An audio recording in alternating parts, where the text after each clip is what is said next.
Hai semua, kembali lagi di Alvin Koketil. Konten kali ini aku mau sedikit bahas tentang beberapa makanan ya yang sering diberikan pada Cana ya. Ini menurut pengalamanku pribadi, teman-teman juga teman-teman berbeda pendapat silahkan, karena setiap kiper pada Cana itu pada dasarnya relatif semuanya benar ya, semuanya benar. Kembali lagi dari pengalaman masing-masing. Jadi setiap pengalaman itu akan berbeda tergantung dari tempat teman-teman memelihara cananya, terus kondisi lingkungan, kondisi air, dan kondisi mungkin suhu juga ya. Suhu itu berhubungan dengan lingkungan gitu. Untuk semua cana-canaku ini, pemberian makan ini kebanyakan aku kasih ulat Hongkong, teman-teman. Ulat Hongkong. Kalau yang ukuran besar kadang dikasih ulat Jerman. Diselingi juga pakai ini maggot ya, maggot yang kering ya, ini udah dikeringkan. Terus sesekali dikasih cacing, teman-teman ya, cacing.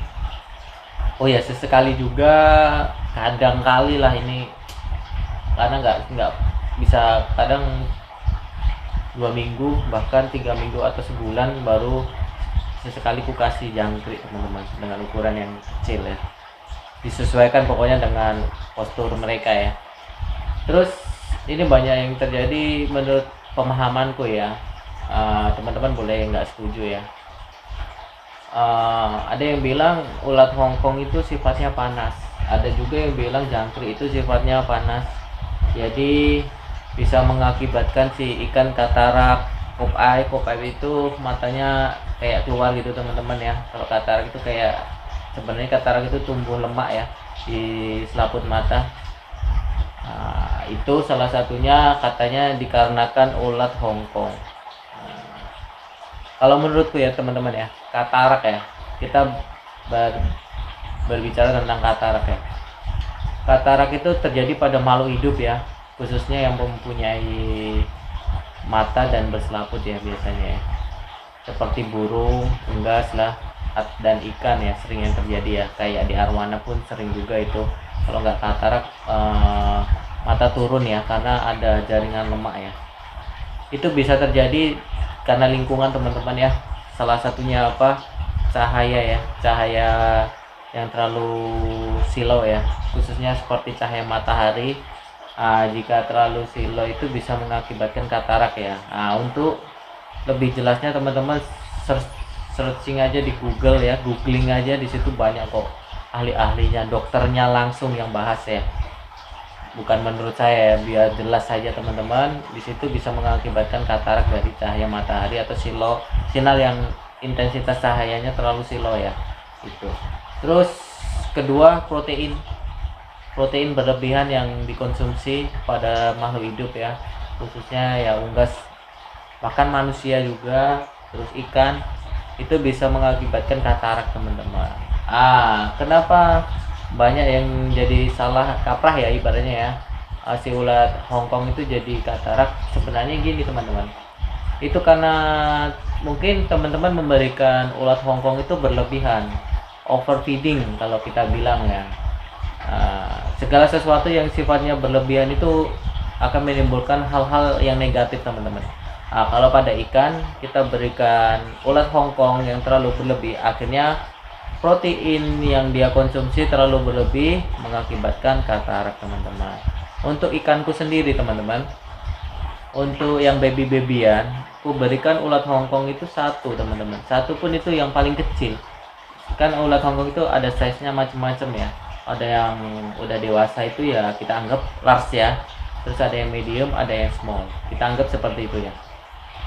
Untuk yang baby itu aku kasih yang paling kecil, teman-teman, yang small atau yang medium lah. Itu udah terlalu besar biasanya. Ukuran 3 cm itu biasanya aku berikan yang small, teman-teman. Terus yang ukuran 7 cm sampai 10 cm buat ikan, aku berikan yang medium, teman-teman.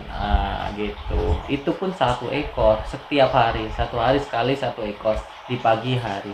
Dan untuk aurantiku yang ukuran 17 cm ini teman-teman, kurang lebih ya 17 cm.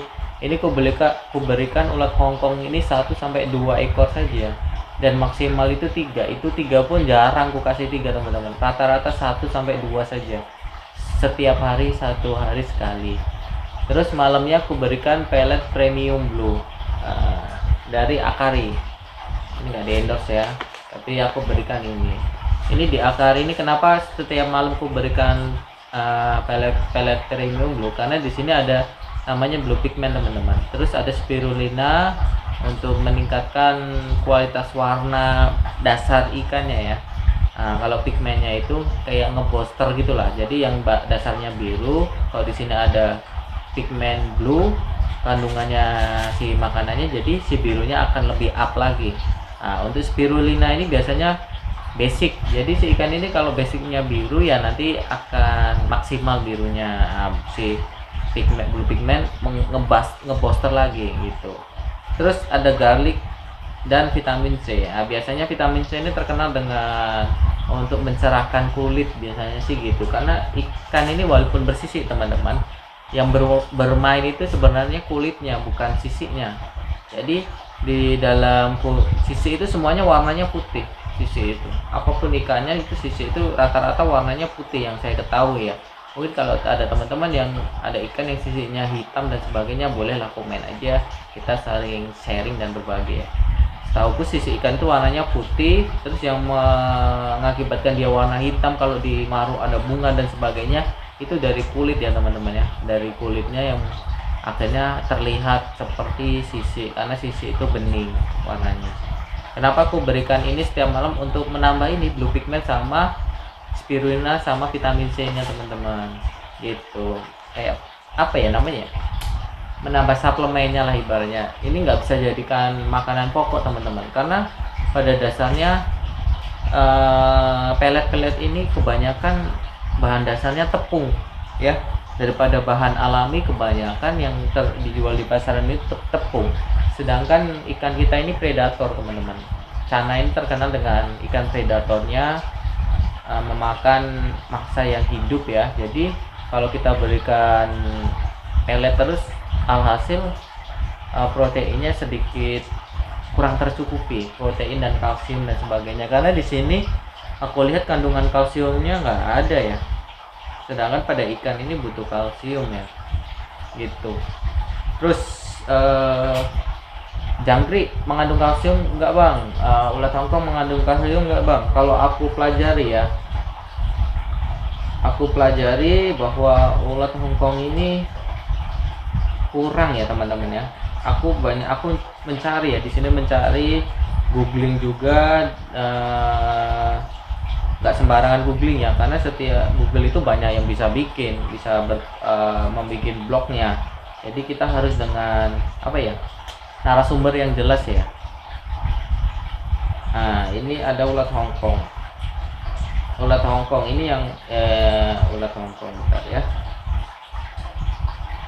Ulat Hongkong. Kita googling.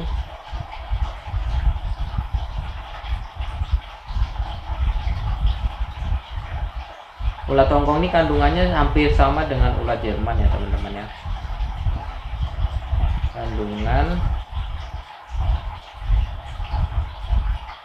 karena basicnya hampir sama.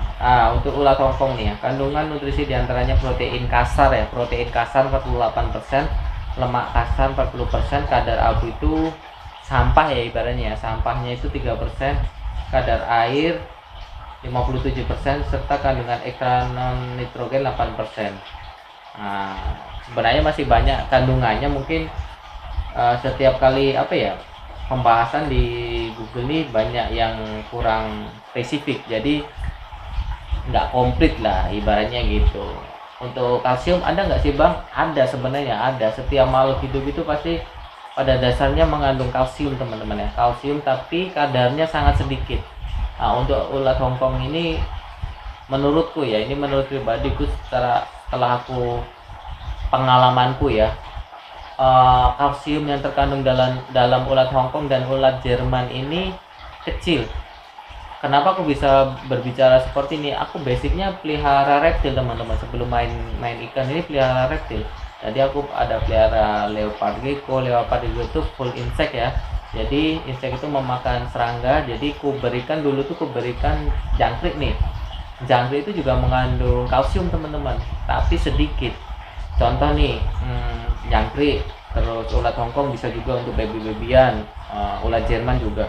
Kalau kita full pemberian ulat Hongkong dan ulat Jerman pada semua nih, contoh pada leopard gecko ya. Leopard gecko ini harus banyak mengkonsumsi kalsium dan vitamin D3, salah satunya itu. Nah, kalau kita full dengan ulat Hongkong, jangkrik sama ulat Jerman, dia akan jadi MBD, metabolic bone disease teman-teman. Metabolic bone disease itu ada apa ya, seperti di tulang itu jadi bengkok teman-teman. Aku nggak tahu itu entah pengeroposan atau gimana, tapi setahuku itu bukan pengeroposan ya. Jadi kayak ada sistem tulang itu yang apa ya, kalsium itu setahuku di antara tulang itu ada namanya kayak engsel sendi-sendi gitu loh. Nah di situ loh, mungkin bisa dibenarkan lah kalau salah ya. Di situ itu ada masalah, jadi mengakibatkan reptil itu jadi bengkok. Menurutku seperti itu. Dan kalsium itu salah satunya membantu menjaga pertumbuhan tulang juga teman-teman. Jadi tulang, kalsium, magnesium dan sebagainya itu saling ada manfaatnya untuk tulang ya teman-teman ya. Terus salah satunya itu kalsium itu bagus untuk menguatkan tulang juga, salah satunya seperti itu. Jadi memperbesar tulang mungkin bisa juga. Jadi makanya kalau kita kembalikan ke sana ya, karena kalau diberikan yang mengandung kalsium bagus, biasanya tulang siripnya akan lebih bagus teman-teman ya. Apalagi kalau celana kita hancur, semua tulang siripnya banyak yang rusak, mungkin karena loncat lah dan sebagainya, pertumbuhannya itu akan lebih maksimal karena dibantu dengan kalsium gitu teman-teman, gitu, dan magnesium gitu. Itu semuanya terkandung dalam ulat Hongkong dan ulat Jerman dan jangkrik, semuanya ada. Cuman menurutku kandungan dalam ulat Hongkong ini sedikit kalsiumnya sedikit rendah teman-teman ya, karena di leopard gecko pun bakal kekurangan kalsium dia kalau nggak aku dusting pakai kalsium tambahan teman-teman. Kalau di reptil aku pakai ini nih, jungle herb nih, ini khusus untuk reptil ya. Aku nggak sarankan di dusting terus dikasih ke cana ya, karena aku sesekali pas ada yang ikanku ya, bukan, maksudku ulat Jermanku yang nggak kemakan sama leopard gecko, semua udah terlalu kenyang. Biasanya masih di badannya itu masih ada dusting bubuk-bubuk kalsiumnya, aku lempar aja ke ikan arowana dan biasanya dimakan dan aman-aman aja, karena dasarnya pembuatan kalsium ini dari tulang sotong ya, dari tulang sotong teman-teman. Jadi di tulang sotong itu ada, kalau dikeringkan jadi keras gitu teman-teman. Itu biasanya ditumbuk jadilah kalsium, tapi di sini udah ada penambahan vitamin D3 teman-teman gitu. Jadi nggak pure murni dari sotong ya gitu. Terus untuk cacing ya, di cacing pun menurutku mengandung kalsium juga, dan sedikit lebih banyak daripada ulat Hongkong ya. Kandungan pada cacing tanah nih, aku tadi nemu yang bagus ya, kandungan cacing tanah ya. Pokoknya banyak cacing tanah itu, ini kalau salah silahkan dikoreksi ya teman-teman ya. Cacing tanah itu mengandung zat besi, kalsium, karbohidrat, di sini kandungan lemak. Salah satunya itu ya. Kita coba cari statement yang lain. Kandungan pada cacing tanah. Ini ala dokter ya. Aku referensinya kalsium nih. Cacing tanah tidak sedikit. Ini sumber nutrisi. Mungkin sulit dibayangkan jika cacing tanah dijadikan sebagai sumber nutrisi tubuh saat melihat cacing tanah karena terlihat jijik. Langsung kita ke pokok intinya ya, mengandung vitamin. Mengungkapkan bahwa binatang ini, si cacing tanah ini mengandung vitamin dan mineral seperti zat besi dan kalsium teman-teman ya. Vitamin dan mineral seperti zat besi dan kalsium dengan konsentrasi yang tinggi. Jadi banyak teman-teman kandungannya. Ini berdasarkan ala dokter ya, ini sumbernya ya, teman-teman bisa searching aja di ala dokter ya, alodokter.com dengan konsentrasi yang tinggi. Dan penelitian tersebut diketahui juga bahwa cacing tanah memiliki kandungan protein 60-70%. Jadi kandungan protein cacing tanah ini tinggi juga teman-teman di dalam tubuhnya dan sedikit lemak. Jadi lebih bagus sih kandungan proteinnya itu cacing tanah daripada ulat Hongkong gitu, dan proteinnya lemaknya lebih rendah daripada ulat Hongkong gitu. Terus di dalam tubuhnya ada sedikit, bahkan kandungan asam amino dalam cacing tanah mencapai 78 sampai 79 gram tiap liter. Dengan kandungan nutrisi yang berlimpah tersebut, tidak heran cacing tanah dimanfaatkan sebagai salah satu bahan makanan bernutrisi tinggi, misalnya pada masyarakat kuno di Tiongkok dan India. Ini jadi udah dipakai dari zaman orang Chinese dulu ya. Terus cacing tanah kok bisa bikin gemuk bang, tapi lemaknya dikit? Ya namanya protein teman-teman ya. Protein kalau dikonsumsi berlebih ya bisa bikin gemuk, sama kan. Ibaratnya lemak sedikit kalau ditimbun terus akan mengakibatkan jadi kegemukan. Jadi kalau pemberian cacing tanah itu over ya, biasanya sih yang dampak yang paling cepat itu jadi obes, si ikannya jadi gemuk kali teman-teman. Kalau udah gemuk, biasanya kalau udah gemuk ikan akan mager. Kalau mager diem di bawah masih mending teman-teman. Kadang magernya itu ngambang di atas sini, kepala di atas, ekor di bawah, terus itu berjam-jam itu teman-teman, bisa seharian, bisa lebih dari seminggu. Itulah yang bikin akhirnya si ikan itu bengkok teman-teman, karena posisi yang nggak pas lah. Ibaratnya teman-teman tidur dengan posisi kepala miring ke kanan terus itu berjam-jam, akhirnya pegel kan. Ibaratnya kalau orang kita bilang tengeng gitu loh, akhirnya bengkok teman-teman. Atau gimana ya, kayak gitulah pokoknya intinya ya, analoginya seperti itu ya, biar nggak terlalu panjang ya. Terus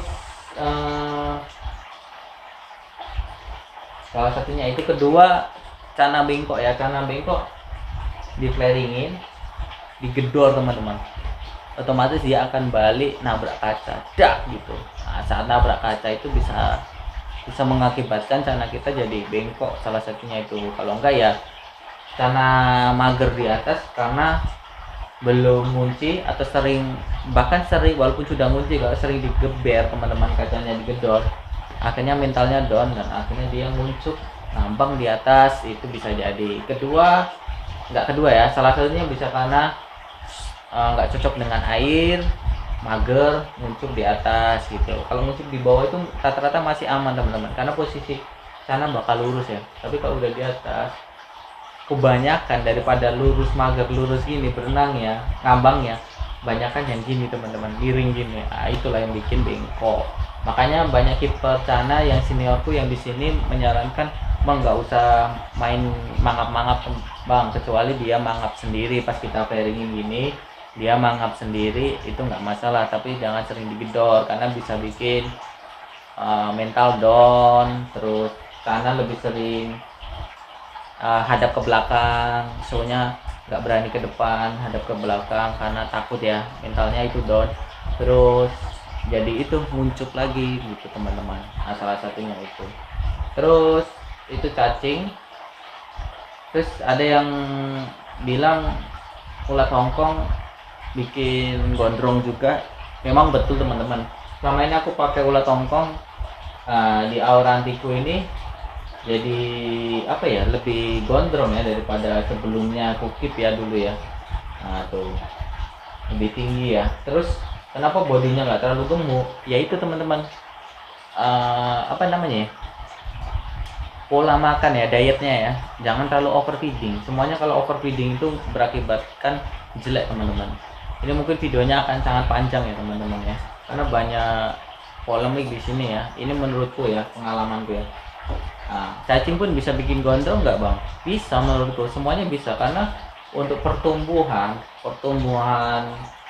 badan, pertumbuhan apa namanya, dorsal, sirip dahi, pokoknya sirip-siripan dia, pertumbuhan warna dan sebagainya, itu butuh protein yang salah satunya butuh protein yang bagus juga. Untuk mencerahkan kulit itu butuh protein juga teman-teman ya, gitu.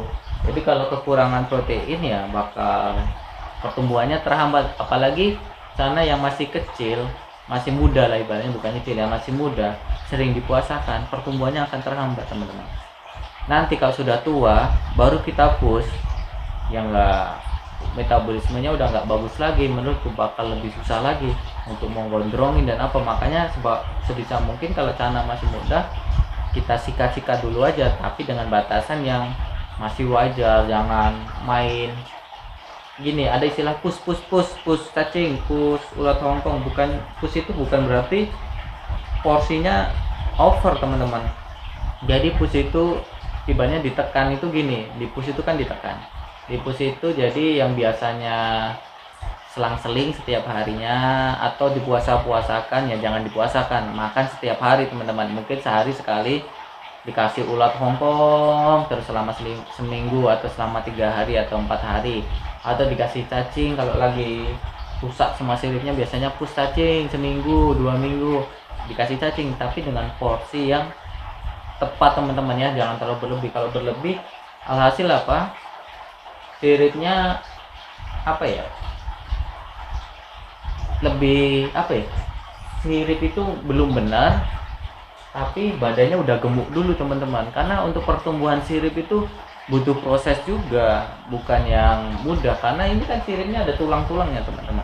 Pertumbuhan tulang itu akan lebih lambat daripada pertumbuhan badan teman-teman, karena kalau badan ini kan cenderung yang naik itu lemak teman-teman ya.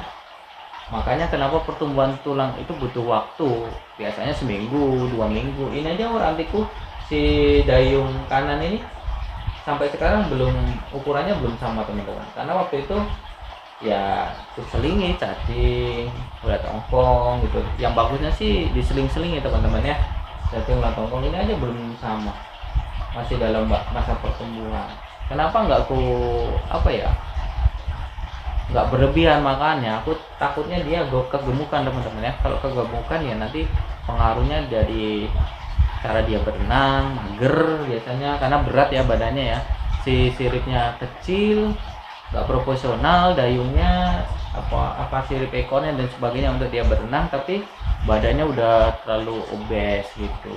Makanya ikan itu jadi malas biasanya gitu, terus kekenyangan kan, mengganggu sistem pencernaan. Dan kalau ikan ini kan ada kayak istilahnya gelembung renang teman-teman ya. Kalau dia terlalu overfeeding ya akan bisa apa ya, mempengaruhi gelembung renang dia ya gitu. Dia bisa ngambang itu karena gelembung renang teman-teman, itu menurutku ya gitu.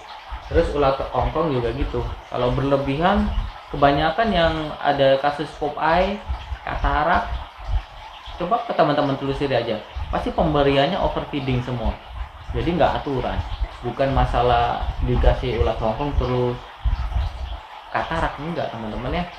Buktinya leopard gecko aman-aman saja selama dia nggak pemberiannya overfeeding. Itu sama di reptil juga gitu teman-teman. Kalau kita terlalu overfeeding, yang diserang apa, pencernaan teman-teman ya, jadi mencret dia.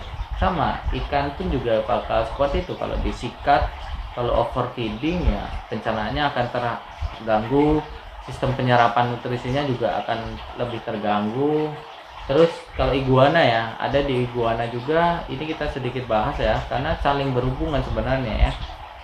Pola pemberian kita makan untuk semua makhluk hidup itu sama. Kalau overfeeding kayak iguana nih, iguana aku dapat kabar dari temanku mati mendadak. Kenapa? Karena overfeeding ternyata, karena dia makan terus sikat. Binatang ini atau ikan atau apapun itu ada yang dia sifatnya dikasih makan mau terus nelan terus sampai dia nggak tahu diri lah pokoknya. Ada yang kalau sudah kenyang berhenti, ada nggak mau makan lagi, ada yang model kayak gitu. Yang model-model kayak gitu itu biasanya aman teman-teman ya gitu. Tapi yang bahaya itu yang model-model rakus, dikasih berapapun dimakan semua, itu bisa berakibat fatal teman-teman ya. Bahkan kayaknya menurutku bisa terjadi kematian mendadak ya, seperti di reptil ya. Kalau makhluk hidup di overfeeding, terlalu kekenyangan, bisa mengakibatkan kematian yang mendadak. Pokoknya banyaklah masalahnya ya. Kelebihan protein juga akan bermasalah, kelebihan kalsium juga akan bermasalah, kelebihan magnesium juga akan bermasalah. Pokoknya kalau sifatnya berlebihan juga akan bermasalah. Contoh lah kalsium, kita berbicara kalsium di reptil. Kalau kelebihan kalsium bisa jadi bladder stone teman-teman. Bladder stone itu batu ginjal. Nah, jadi batu ginjal, ada batu bener-bener dari kalsium itu, sisa-sisa kalsium yang nggak nggak terserap sama tubuh, karena kalsium itu nggak semuanya bisa terserap sama tubuh, kan dikeluarin lagi kayak manusia juga gitu, dikeluarin lagi, akhirnya mengakibatkan karena terlalu berlebih, pencernaan nggak bagus, mungkin karena overfeeding juga atau kekurangan minum kalau di reptil ya, atau kekurangan penjemuran matahari kalau di reptil, itu bisa jadi bladder stone, batu ginjal. Nanti kalau udah batu ginjal ngumpul-ngumpul, nggak bisa pup, dia nggak bisa buang air besar, akhirnya mati teman-teman, karena kotorannya membusuk di dalam perut ya. Nah, kalau ikan menurutku jarang ya terjadi ada BS ya, bladder stone ya. Nah, biasanya sih ya ada masalahnya ya di anatomi, biasanya di bengkok dan apa kalau overfeeding gitu. Nah, kalau kelebihan kalsium dan sebagainya aku kurang tahu karena belum pengalaman. Kalau ikan kelebihan kalsium seperti apa aku nggak ngeh. Cuma kalau kelebihan protein biasanya itu katarak dia. Nah, salah satunya itu karena rata-rata ikan di indoor kan jarang kena matahari gitu. Terus penggunaan lampu yang terlalu silau juga bisa teman-teman ya. Kayak ikanku di arwana di bawah itu tadinya lampu terlalu silau, mungkin ikannya sering melihat ke bawah terus ya jadinya ya. Jadi di jaringan mata itu sebelah atas itu biasanya ada lemak gitu, ada lemak yang mengganjal gitu, jadi matanya tuh turun. Kalau arwana itu biasanya turun dan itu harus dioperasi tuh teman-teman ya, dibuang lemaknya seperti itu gitu. Itu sih sebenarnya teman-teman ya, aku sedikit membahas tentang kandungan makanan. Sebenarnya yang paling tepat ya pemberian makanan itu bervariasi ya teman-teman ya, bervariasi. Yang paling bagus nih udang teman-teman ya, udang ini bagus juga udang. Nah, kita bahas udang ya sekalian nih, kandungan gizi pada udang nih kandungannya sangat bagus nih.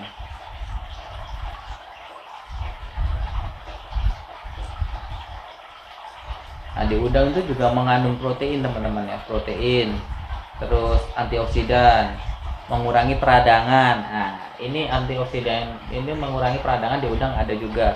Yang paling tinggi juga di cacing teman-teman. Makanya orang kalau kanannya rusak, habis berantem, kalau habis pairing gagal pecah pair, berantem atau penjodohan gak jadi, biasanya luka-luka, itu biasanya dikasih cacing. Kenapa? Karena dia bisa menekan peradangan itu biasanya teman-teman ya. Di udang juga gitu.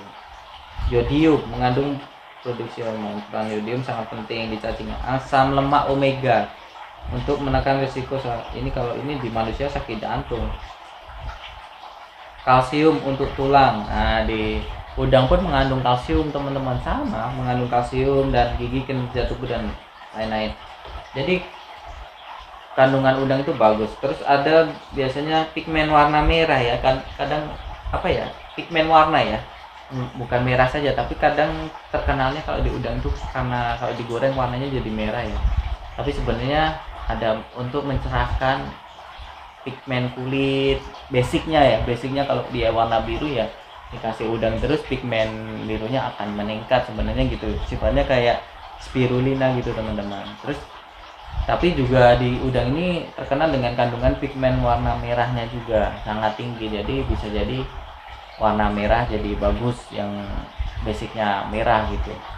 Kalsium, untuk kalsium tidak hanya terkandung dalam tulang binatang teman-teman ya, jadi kalsium itu harus semua kalau kita kasih apa namanya ikan dengan mencit gitu, semua ada kan mencit tikus kecil biar dapat kalsiumnya gitu, katanya dari tulangnya bisa, memang ada tulang itu ada kandungan kalsiumnya ada, cuman kalsium itu bisa dari mana-mana teman-teman, nggak harus dari tulang, karena sayuran itu tinggi kalsium juga. Makanya aku pada iguana aku teman-teman, ini kembali lagi ke reptil, iguana aku jarang ku kasih kalsium teman-teman. Karena apa? Karena dia makanannya full sayur, sedangkan sayur itu sangat tinggi kalsium, contoh kangkung, sawi dan sebagainya itu kalsiumnya sangat tinggi. Terus daun singkong kalsiumnya juga tinggi. Makanya di reptil ada istilah di gutlot teman-teman. Ini gutlot itu apa? Jadi semua nih contoh di jangkrik nih, jangkrik sebelum diberikan kepada ikan atau pada reptil atau sebagainya, kita khususkan pada ikan ya, biar kandungannya gizinya bagus, proteinnya bagus, kalsiumnya bagus, terus mengandung vitamin dari si sayur kan banyak mengandung vitamin dan mineral, itu terkandung dalam jangkriknya atau dalam ulat Hongkong atau ulat Jerman. Biasanya di gutlot itu si ulat Hongkong atau jangkrik atau ulat Jerman diberikan makan sayuran dulu teman-teman sebelum diberikan ke hewan kita gitu. Ini semuanya aku kasih makan tuh. Ini ulat Hongkong aku gutlot pakai daun singkong. Kenapa pakai daun singkong? Karena daun singkong ini kandungan airnya rendah. Kalau ulat Hongkong, ulat Jerman atau jangkrik dikasih daun yang sifatnya terlalu kandungan airnya terlalu tinggi, biasanya bisa mengakibatkan kematian. Karena serangga ini kayak jangkrik, ulat Hongkong kalau terlalu berlebih mengkonsumsi air biasanya jadi menstruasi teman-teman, dan banyak yang mati biasanya gitu. Jadi kebutuhan air mereka sangat sedikit daripada makhluk hidup yang lain gitu. Setelah di gutlot, itu namanya gutlot teman-teman kalau di dunia reptil ya, baru kita kasih ke ikan-ikan kita. Jadi ikan-ikan kita vitamin, mineral dan kandungan proteinnya itu kompleks di dalam satu ulat Hongkong atau jangkrik itu udah sedikit lebih baik gitu teman-teman ya, bukan jadi baik sekali tapi sedikit lebih baik daripada nggak di gutlot, daripada si jangkriknya gutlotnya pakai pur. Kalau biasanya dari toko burung itu menggunakan pur, itu biasanya pur itu kurang teman-teman ya, kurang bagus. Makanya bagusnya setelah beli dari toko burung atau toko ikan, jangkrik dan sebagainya, di gutlot dulu, dikasih makan dulu sehari 2 hari pakai sayur-sayuran gitu biar lebih bagus lagi biasanya gitu sih teman-teman ya. Kebanyakan sih masalahnya di situ aja, semuanya benar teman-teman. Ini pendapatku setelah aku pelajari, karena aku di samping memelihara ikan, aku memelihara reptil, ada biawak, ada leopard gecko, ada iguana, dulu ada gagak, ada burung jalak juga, ada pigman, banyak sih teman-teman ya, ada sugar glider, semuanya aku perhatikan. Karena itu kita asal-asal memberikan makan tanpa tahu katanya dan katanya gitu, kita tanpa mencari tahu yang benar, sumber yang benar, referensi yang benar, karena katanya ini katanya itu bisa tersesat teman-teman ya. Kebetulan semua binatangku aman-aman aja ya, enggak yang terus panas dan sebagainya. Kalau katanya burung dikasih ulat Hongkong jadi birahi naik gitu ya. Memang kalau ibaratnya gini, kayak makhluk hidup teman-teman, kalau diberikan hormon dari makhluk hidup itu akan terbentuk atau jadi bagus itu kalau konsumsi proteinnya bagus teman-teman ya. Kalau mungkin yang udah dewasa tahu lah ya, di makhluk hidup kayak kita nih, konsumsi protein yang bagus pasti kandungan hormon atau sperma kita atau pada apa jadi meningkat. Kalau sperma meningkat, hormon meningkat ya, kalau di dalam makhluk hidup ya jadi birahi gitu teman-teman. Kalau diunggas jadi birahi biasanya gitu, karena biasanya konsumsi proteinnya banyak. Makanya di dalam dunia perburungan ya biasanya konsumsi protein itu sedikit dikontrol, bukan sembarangan. Karena kalau dikontrol nanti birahi terlalu over, berbahaya. Kalau untuk unggas bisa jadi stres. Karena apa stres itu? Karena birahi dia nggak tersalurkan teman-teman, biasanya gitu. Itu sih sebenarnya masalahnya kebanyakan di situ karena kurang literasi ya. Makanya sebaiknya sih cari sumber yang akurat. Nah, ini aku sharing aja, mungkin banyak yang sumberku masih salah juga, mungkin banyak yang masih kurang tepat. Nah, silahkan di komen, kritik membangun ya, kritik yang membangun, karena kritik yang membangun itu bisa mencerdaskan kita semua daripada hanya menghujat tapi nggak tahu solusinya, itu sama aja kosong kalau menurutku ya. Lebih baik kritik membangun biar kita semua bisa memelihara para binatang ini ya, para ikan khususnya ya. Yang kita bahas ini kan di belakangku lagi ada cana ya. Mungkin bisa berlaku untuk semua binatang juga. Jadi semuanya bisa pelihara dengan sehat semua, tanpa ada kendala, tanpa ada sakit. Karena sayang kan kita udah pelihara lama-lama, karena salah informasi jadi sakit. Kayak ini aku udah pelihara 4 bulan, nanti tiba-tiba salah informasi jadi sakit, gitu kan sayang, mati apalagi kan sayang, udah pelihara terlalu lama ya. Oke, mungkin itu saja. Kontennya mungkin panjang kali ya, semoga bermanfaat. Kita bisa sharing, komen aja kalau ada yang salah ya, kritik aja biar semakin benar pembahasan kita atau pembahasanku, semakin lebih baik lagi, semakin bermanfaat lagi. Oke, bye bye.